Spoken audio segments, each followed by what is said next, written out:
जानवर भी खाना खाता। कुदरत ने, ऊपर वाले जिसको जिंदगी दी है, वो भी अपना पेट भरता है। क्या सिर्फ पेट भरना आजादी? आजादी है हक हकूक के साथ स्वाभिमान सम्मान के साथ जीना। लेकिन वो आजादी जो छिन गई, उस आजादी को बचाने के लिए जिस तरह से पहले बहुत सारी तरीके चली है। भाई बच्चों को चुप कराओ ना, आप लोग क्या करने पड़े हो? आप लोग अगर इतनी गैर जिम्मेदार रखोगे तो कैसे बात आगे बढ़ेगी बताओ? हमको दो। मैंने तो समय समय पे, चाहे एनआरसी का मामला हो, सीए का मामला, चाहे दिल्ली में सतगुरु रविदास जी महाराज का गुरु घर टूटा, चाहे 2 अप्रैल का मामला, चाहे नासिर जुनैद का मामला हो, तबलीगी जमात का मामला, चाहे मौलाना साद मौलाना प्रेम सिद्दीक का मामला हो, अखलाक का मामला हो, अल्ताफ का मामला हो, मैंने तो हमेशा आगे बढ़ के सुनाई को लड़के साबित किया कि मैं आपको अकेला नहीं छोड़ूंगा।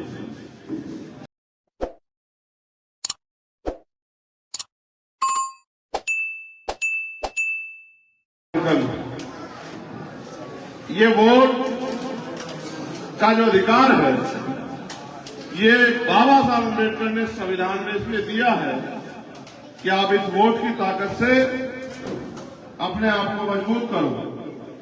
जो फैसले आज वोट की ताकत से ताकत में आके भारतीय जनता पार्टी के लोग आपसे खिलाफ ले रहे हैं, उन फैसलों को वोट की ताकत से बदला जा सकता है।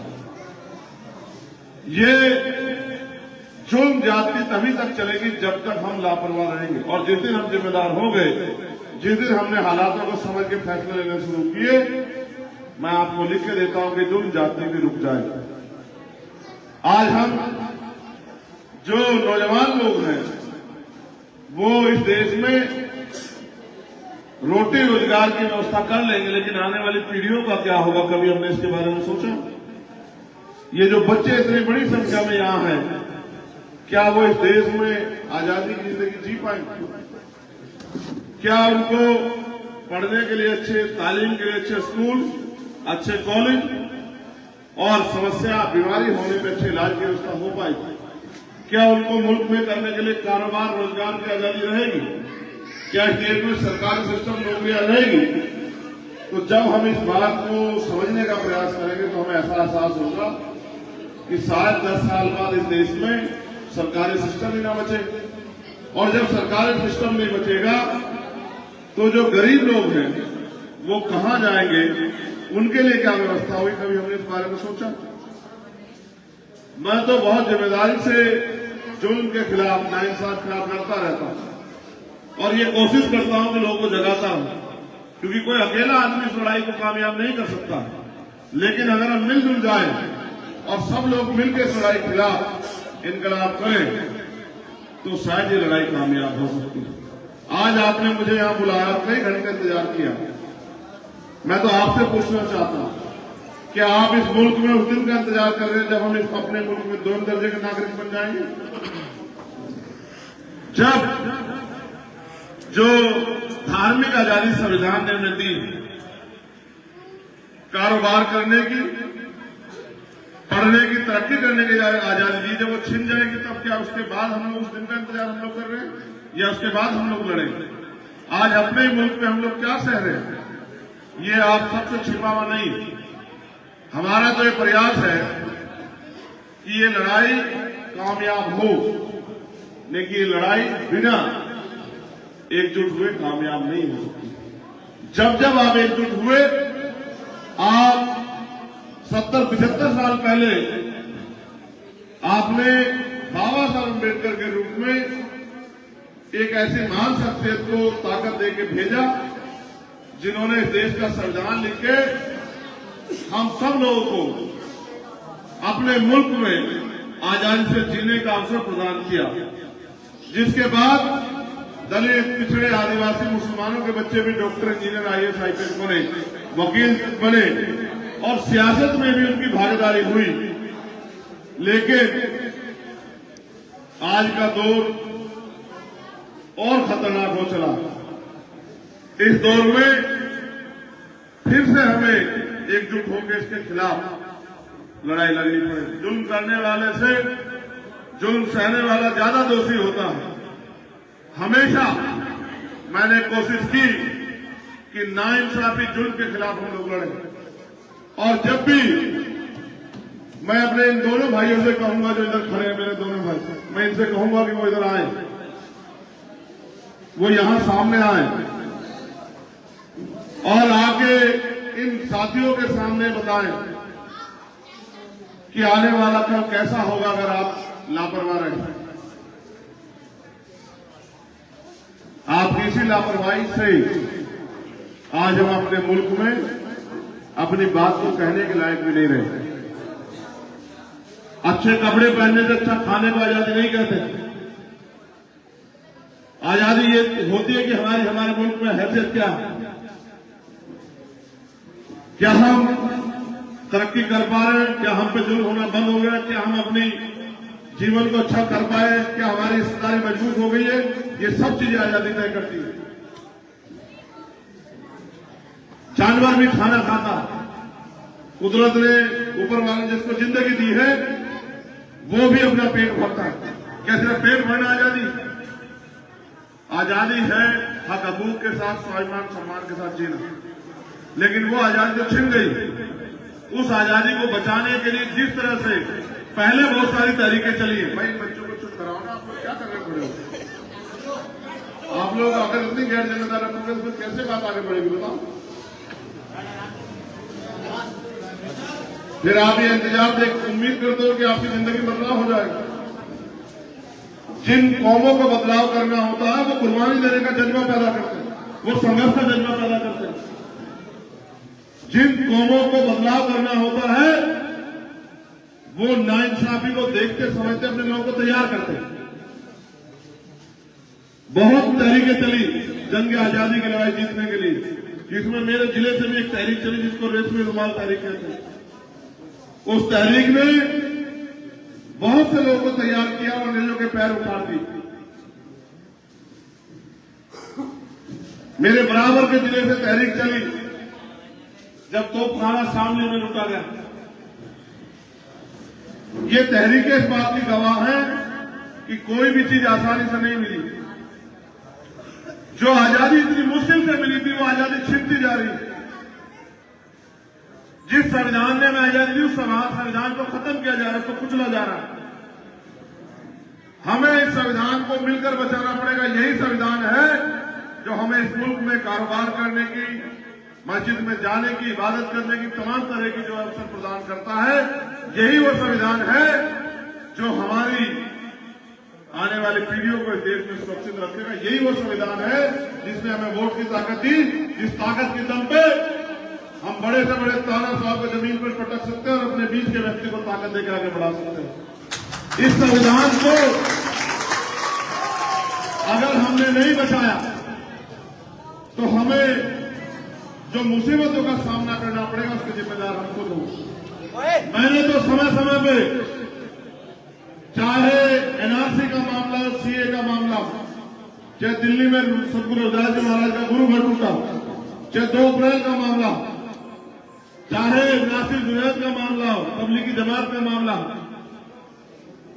चाहे मौलाना साद मौलाना प्रेम सिद्दीक का मामला हो, अखलाक का मामला हो, अल्ताफ का मामला हो, मैंने तो हमेशा आगे बढ़ के इस लड़ाई को लड़के साबित किया कि मैं आपको अकेला नहीं छोड़ूंगा। जब आपके उन नेताओं ने जिनको आपको ताकत दी उन्होंने आपसे आके फेर ली और तमाम लोगों ने, आरएसएस भाजपा के लोगों ने आपका मजाक उड़ाया, तब मैंने आपके साथ खड़े होकर इस विश्वास को मजबूत किया कि मैं आप खुद को अकेला मत समझूं। मैं भी आज आपसे उम्मीद करके आया हूं कि आप इस लड़ाई में मुझे लड़ने का एक ताकत देने का काम करोगे, मेरे हाथों को मजबूत करोगे। और जो लड़ाई में सड़कों पर लड़ रहा था, क्योंकि देश की पार्लियामेंट वो जगह है जिसको पूरी दुनिया सुनती है, पूरी दुनिया को पता लगना चाहिए कि इस देश में दलित, पिछड़ा, आदिवासी, मुसलमान, जैन, सिख, बौद्ध, ईसाई, पारसी क्या महसूस कर रहा है। क्योंकि आज का जो मीडिया है वो तो सरकार का मीडिया है, वो तो वही दिखाएगा जो सरकार चाहती है और वो तो उसी तरह के हालात बना के पेश करेगा जिसमें आपको अपने हक की लड़ाई लड़ने पे अपराधी घोषित कर दिया जाए।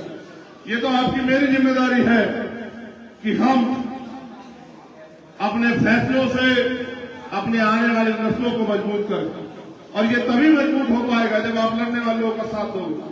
मैं तो बार बार समझाता हूँ, आप 10 रुपए का सामान खरीदते हो, 4 बार चेक करते हो सामान खराब तो नहीं है, सामान एक्सपायर तो नहीं हो गया, सामान का पैकेट तो नहीं फटा हुआ है।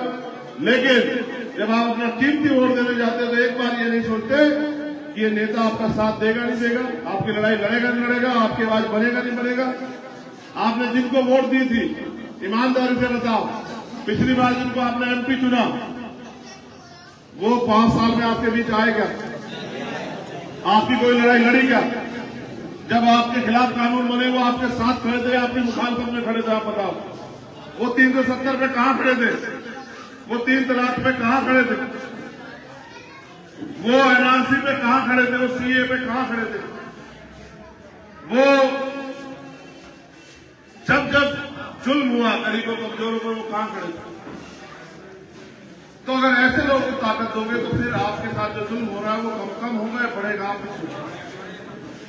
अभी चुनाव हुआ राज्यसभा का, आप ये बताओ कि समाजवादी पार्टी के 8 एमएलओ ने भाजपा को वोट दे दी। इन 8 एमएलओ को क्या भाजपा के लोगों ने वोट देकर ताकत दी थी या आप लोगों ने वोट देकर ताकत दी थी? आप याद करो, वो तो भाजपा के खिलाफ एमएलए बने थे।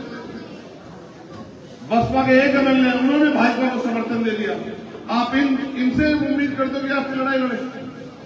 आप महसूस करके देखो कि आपकी सियासी सोच क्या होगी है कि जो आदमी 20 साल आपके पीछे लड़ने लेके दौड़ता रहा भारतीय जनता पार्टी का मेंबर बनके, आज वो किसी ऐसी पार्टी में ज्वाइन करके आपके चुनाव के बीच आ जाए तो आप उसको भी अपनी सियासी ताकत देने के लिए पहुंच जाते। इसका मतलब आप पार्टियों को सेकुलर समझते हो। पार्टियां सेकुलर नहीं होती,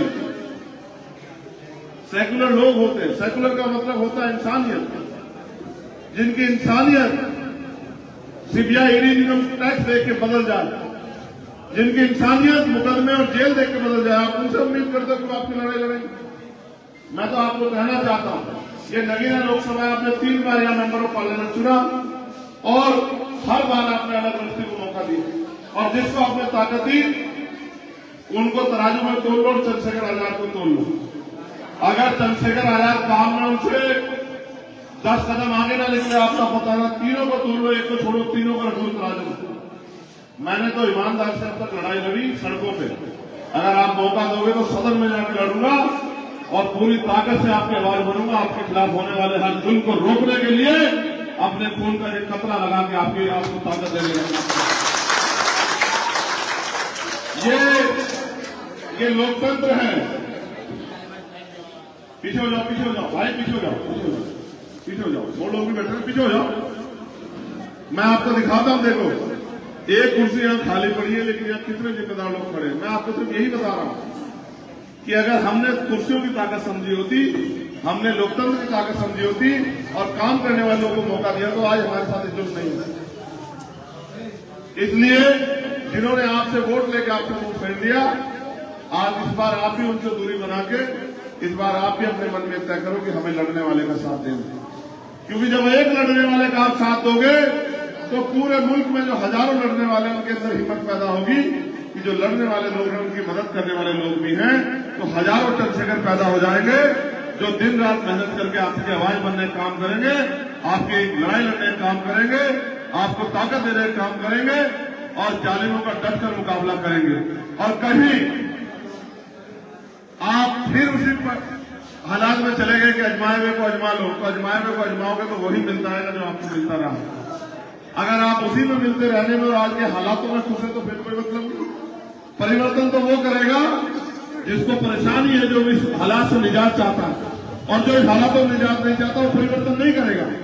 वो तो ऐसे ही चाहेगा जैसा चल रहा है। अगर आप चाहते हो कि ये दोहरे हालात बदले तो फिर परिवर्तन के फैसले, और लोकतंत्र में फैसले वोट की ताकत से होते हैं। आप जिसको वोट दोगे वो ताकत, आप चंद्रशेखर आजाद के साथ खड़े हो जाओगे तो आज जो चंद्रशेखर आजाद सड़कों पर है, कल सदन में जाके आपकी हिम्मत, आपकी आवाज बनने का काम करेगा, इस क्षेत्र के लिए लड़ने काम करेगा। आप अपने मन से पूछ के बताओ, क्या नगीना को अच्छे हॉस्पिटल, अच्छे कॉलेज, अच्छे विश्वविद्यालय, अच्छे स्कूलों की जरूरत नहीं है? क्या नगीना के लोगों को रोजगार की जरूरत नहीं है? क्या आप नहीं जानते नगीना बिजनौर के लोग पूरे देश में रोजगार के लिए जाते हैं, काम करने के लिए, पेट पालने के लिए? तो यहाँ पर रोजगार की व्यवस्था सरकार क्यों नहीं करा पा रही? क्योंकि आपका जिसको आप नेता चुनकर भेजते हो वही तो जाके पार्लियामेंट में कहेगा कि मेरे यहाँ जीवन स्ट्रीम की व्यवस्था करो, तभी तो सरकार को सोचेगी। वो बोलता नहीं है और आप उसी के सहारे लड़ना चाहते, तो मैं क्या कर सकता हूँ भाई? आप जो बात आप नहीं कह सकते वो आपके द्वारा चुनाव नुमाइंदे को वहां जाके कहेगा। आप तो सब लोग पार्लियामेंट में नहीं जा सकते ना। जब तक वो जाके पार्लियामेंट में आपके हक हकूक में बोलेगा नहीं, यहाँ की समस्याओं को रखेगा नहीं, तो सरकार उसके बारे में क्यों सोचे? और जब वो रखेगा तभी तो सरकार को जवाब देना पड़ेगा। आज जिस तरह का जुल्म हो रहा है, जेलों में कौन चढ़ रहा है? बुलडोजर इनकाउंटर किसके लिए तैयार है? किसको रोज जो है अपने मुल्क में सफाई देनी पड़ रही है कि वो अपने मुल्क के प्रति प्यार रखता है, अपने मुल्क की हिफाजत के लिए प्रयास करता है। ये होता है सियासी ताकत में कमजोर होने का। वो भी जो इस देश की मिट्टी को 5 बार सजदा करते हैं एक दिन में, उनको पूछा जाता है कि आप इस मिट्टी के प्रति वफादार हो ना हो। ये होता है सियासत में कमजोर होने का परिणाम। और जिनको नेता हम लोगों ने बना के ताकत दी थी, आज आलिम भाई कहाँ है? आप बताओ कहाँ है आलिम भाई? आज जिसने इतने दिन तक आपकी हिफाजत के लिए आवाज उठाई, वहां जेल में क्यों चढ़ रहा है? ये होता आपकी लड़ाई लड़ने का परिणाम। अगर आपको नहीं एहसास तो वो अपनी कीमत, अपनी व्यक्तिगत कीमत नहीं चुका है। उन्होंने जो वो यूनिवर्सिटी बनाई थी अपने लिए नहीं बनाई, उसके बच्चे तो पढ़ चुके हैं। वो यूनिवर्सिटी उन्होंने इसलिए बनाई थी गरीबों के बच्चे पढ़ सके। और मैं तो वो मेरे भाई ही पढ़े। उन्होंने मुझसे बताया कि भाई इसमें मैंने जो काम करते हैं, हमारे गरीब लोग रिक्शा चलाते हैं, ऑटो चलाते हैं, मजदूरी करते हैं, उनके बच्चों के लिए मैंने इतनी कम फीस रखी है कि उनका बच्चा भी पढ़ लिख के डॉक्टर, इंजीनियर, IAS IPS बन सके। आज जो लड़ रहा है, अगर आप उसका साथ नहीं दोगे तो उसको चून सहना पड़ेगा। मैं तो सह के आया हूं, 16 महीने जेल काट के आया, तिहाड़ काटी 2 बार। और जब और नेता तो CBI इनकम टैक्स से चुप हो जाते हैं। जब मैं उनसे भी क्षमा, फिर मेरे ऊपर गोली चलाई गई।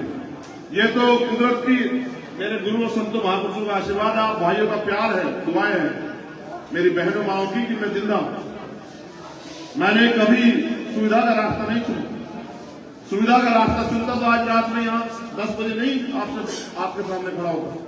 जिन्होंने सुविधा के रास्ते चुने हैं, उन्होंने चुने होंगे मेरा जमीन जिंदा है। मैं तो जब तक खून लड़ता रहूंगा, किसी कमजोर के खिलाफ अगर नाइंसाफी होगी उसकी आवाज बनने का काम करूंगा, उसकी लड़ाई लड़ने का काम करूंगा, उसके हाथों को मजबूत करने का काम करूंगा, अपनी मां बहनों के आंसू पूछने का काम करूंगा। मैं तो अपना काम जिम्मेदार से कर रहा हूं, क्योंकि मैं राजनीति को समझता हूं, मैं वोट की ताकत को समझता हूं, और मैं ये भी समझता हूं कि माननीय काशी राम साहब कहते थे कि जिनके पास दल नहीं होता उनके पास बल नहीं होता, जिनके पास बल नहीं होता उनकी समस्याओं का हल नहीं होता, जिनके पास नेता नहीं होता उनका कुछ नहीं होता। आप जब तक मजबूत नेता नहीं बनाओगे तब तक आपकी बात को जिम्मेदार से कोई नहीं रखेगा। और अगर आप नेता बनाने के लिए अपने अंदर ताकत नहीं, अपना मन पक्का नहीं करोगे, ताकत नहीं पैदा करोगे, तो फिर लड़ेगा कौन? आप मुझे बताओ। इसलिए मैं आपसे अपील करूंगा कि ये चुनाव, जिसको मैंने आपको समझाया कि करो मरो का चुनाव, ये चुनाव जो चुनाव तय करेगा कि मुल्क के हालात कैसे होंगे, उन समय में आपको लड़ने के लिए मजबूत लोगों की जरूरत होगी, जो इस सरकार से आंख मिला के लड़ सके, जो इस सरकार का सामना कर सके, जिनका जमीन गिरवी न रखा हो, जिनको CBI इनकम टैक्स बढ़ा ना सकती हो, लेकिन उनको ताकत देने का काम भी आप लोग कर सकते। तो मैं आपका सबका शुक्रिया अदा करूंगा जिन लोगों ने इतना अच्छा प्रोग्राम रखवाया। लेकिन मैं आपसे साथ साथ ये अपील करूंगा कि एक बार आप इस लड़ाई को लड़ने का मौका मुझे दें और आप ये देखें कि चंद्रशेखर आजाद क्या कर सकता है। आपने सबको मौका दिया, बहुत बड़े बड़े नेता आपने पैदा किए नगीना से, बिजनौर से। वो नेता जो MP बने, MLA बने, मंत्री बने, मुख्यमंत्री बने, सेंट्रल मिनिस्टर बने, एक आपके बीच का अपना भाई भी इस लड़ाई में मैदान में है। वो धन्ना सेठ नहीं है, वो बहुत बड़ा कारोबारी नहीं है, बहुत बड़ा व्यापारी नहीं है, बहुत बड़े बड़े नामों उसके जुड़ा हुआ नहीं है, मुख्यमंत्री का बेटा नहीं है, मुख्यमंत्री का भतीजा नहीं, लेकिन हाँ वो लड़ने वाला है और मैदान में टिकने वाला है। चंद्रशेखर आजाद ना रुका है, ना झुका है, ना बिका है, ना ही चंद्रशेखर आजाद को खरीद सकता। वो नोट नहीं होना जो चंद्रशेखर आजाद को इसलिए मैं आपसे अपील करूंगा कि आप इस लड़ाई में हमारा साथ दें और अपने फोन अपने साथियों को कहने का काम करें कि यार हम इतनी हैसियत में हैं कि हम अपने दम पे यहाँ बना सकते हैं। जब हम इस ताकत में हैं तो चंद्रशेखर आजाद को ताकत क्यों ना दें जो हमारे लिए 24 घंटे साथ दिन का। बहुत बहुत शुक्रिया। जय भीम, जय भारत, जय संविधान। क्या आपको हमारा चुनाव निशान पता है? कितने लोगों को पता है? ईमानदार से हाथ खड़ा करके बताओ। जिनको नहीं पता उनको मैं बता दूंगा। अगर आप मुझे ताकत देना चाहते हैं तो हमारा चुनाव निशान है केतली। आप केतली को ताकत दोगे तो चंद्रशेखर आजाद ताकतवर होगा, चंद्रशेखर आजाद ताकतवर होगा तो आप सब लोग ताकतवर होंगे और जालिम के पैर उखड़ जाएंगे। इस बात को मेरी आप याद रखना। जो जुल्म कर रहा है गरीबों पे, जो ताकत के नशे में अंधा हो बैठा, जिसको लगता है कि वही सब कुछ है, ये दौर चला जाएगा। आप मेरी बात को याद रखना। ये समय का चक्र घूम रहा। आज वो ताकतवर है, कल सत्ता जाके वो भी कमजोर होंगे और जो आज कमजोर है वो भी ताकतवर होंगे। कल हम लोग भी ताकतवर होंगे और गरीबी बेसहारों के आवाज बनने काम करेंगे, उनको तरक्की के लिए रास्ते में जाने काम करेंगे। हमारा चुनाव निशान है केतली और मेरी अपील है कि इस लड़ाई में आप लोग हमारा सहयोग करो। जय भीम, जय भारत, जय संविधान। आदाब, सत श्री अकाल, नमस्कार। आप सबके लिए मंगल